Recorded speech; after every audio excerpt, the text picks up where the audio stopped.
Selamat pagi, hari ini kita akan belajar matematika wajib kelas 11 tentang nilai maksimum dan minimum pada turunan. Oke, sebelumnya Miss akan review pertemuan kita tentang turunan, yaitu ada beberapa jenis cara menurunkan turunan fungsi. Yaitu di situ yang pertama ada penjumlahan,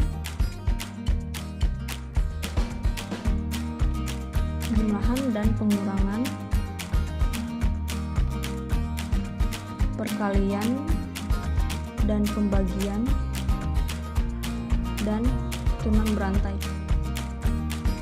Nah, untuk penjumlahan dan pengurangan itu turunannya adalah per masing-masing. Jadi ada misalnya turunan dari 4x tambah 7x kuadrat tambah 5, berarti per masing-masing turunan ini berapa, turunan ini berapa, dan ini berapa. Berarti jadi 4 ditambah 14x ditambah turunan dari 5 0 gitu ya.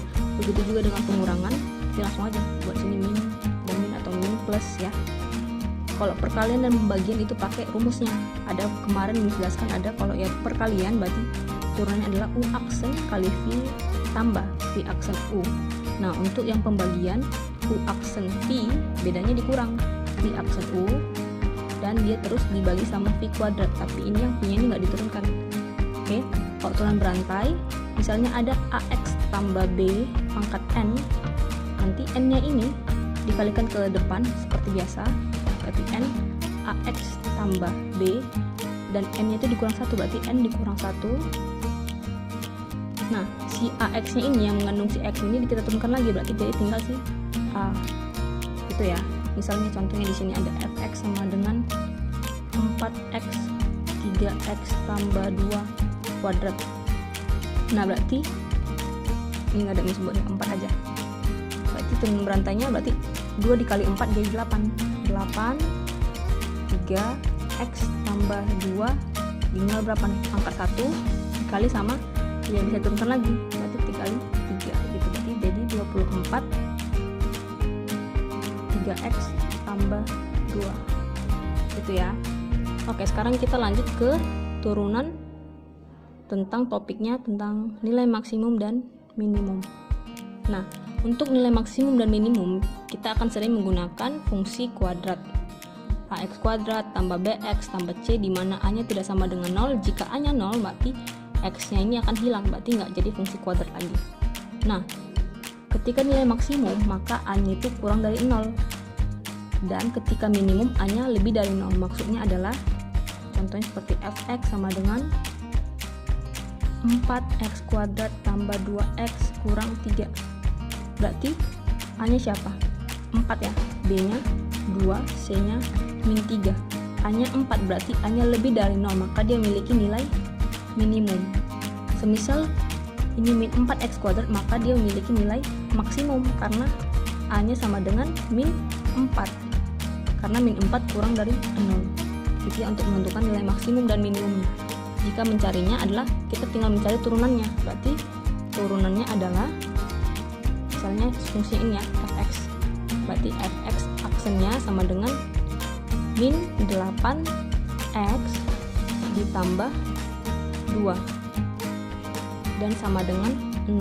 Nanti turunan pertamanya sama dengan 0, berarti min 8x sama dengan pindah terus ke kanan jadi min 2, berarti x sama dengan 4.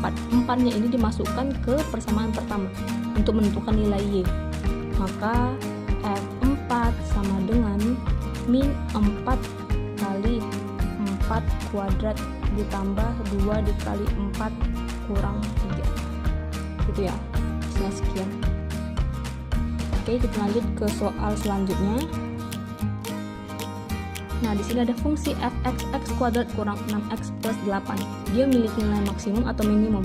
Nah, kembali seperti tadi, jika a-nya lebih dari 0, maka dia memiliki nilai minimum. Nah, a-nya berapa? Kita jabarkan, a-nya sama dengan 1, b-nya min 6, dan c-nya 8. Kita hanya perlu nilai a-nya, berarti dia memiliki nilai minimum. Kalau minimum, dia itu akan kurvanya terbuka ke atas. Kalau dia maksimum terbuka ke bawah ya. Tadi dan bisa buat di modul kita juga. Dan maka kita tentukan dia nilai minimumnya, berarti turunkan, berarti F aksennya sama dengan 2x kurang 6 sama dengan 0, berarti 2x sama dengan 6, x sama dengan 3, berarti nilai x nya sama dengan 3. Cari si y nya, berarti fx ataupun sama dengan y sama dengan ketika x nya sama dengan 3. Oke, berarti masukin 3 kuadrat dikurang 6 kali 3 tambah 8 ya, dimasukin ke persamaan pertama ya, berarti sama dengan 9 kurang 18 tambah 8, berarti 9 dikurang 10 sama dengan min 1. Nanti kita dapat si fx nya ataupun si y nya sama dengan min 1, x nya kita dapat berapa nih? 3. Jadi nilai minimumnya itu akan terletak pada titik 3, min 1 itu ya. Oke, sebenarnya ini mau bilang kalau ada jarak nih, jika diturunkan dia akan menjadi kecepatan, velocity, dan diturunkan lagi atau turunan keduanya adalah percepatan. Ya, jadi tanya, jika jarak diturunkan adalah kecepatan dan kecepatan diturunkan lagi adalah percepatan. Jadi S itu sama dengan turun pertamanya adalah Ft dan diturun double aksennya atau turun keduanya adalah percepatan, gitu ya. Oke, dan Miss ada kasih tahu lagi kalau dia itu turun pertama suatu fungsi itu juga sama dengan gradien atau kemiringan suatu garis. Kemiringan suatu garis. Karena sebelumnya kita di SMP udah pelajari ada seperti ini kan, 2x tambah 4. Kenapa sih gradien sama dengan 2? Ya, inilah turunan. Turun dari 2x berapa? 2, gitu ya. Oke. Nah, di turunan ini juga kita ada soal aplikasi turunannya, yaitu seperti soal berikut. Besar populasi suatu daerah T tahun mendatang ditentukan dengan persamaan 10 pangkat 3 T kuadrat kurang 500 T plus 10 pangkat 6 dengan laju pertumbuhan 10 pangkat. Nah, ini langsung aja ya. Berarti kita turunkan aja P aksen T sama dengan, nah ini 1000 ya, dikali 2 berarti jadi 2000 T dikurang 500 dan turun dari 10 pangkat 6 0. Nah, kita dapat 2000 T kurang 500, tinggal masukin aja 10 nya, berarti P 10 sama dengan 2000 dikali 10 dikurang 500, 20.000 dikurang 500 sama dengan 19.500.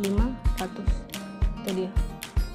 Ya, semoga bermanfaat. Jika ada yang kurang paham bisa chat Miss secara personal. Thank you.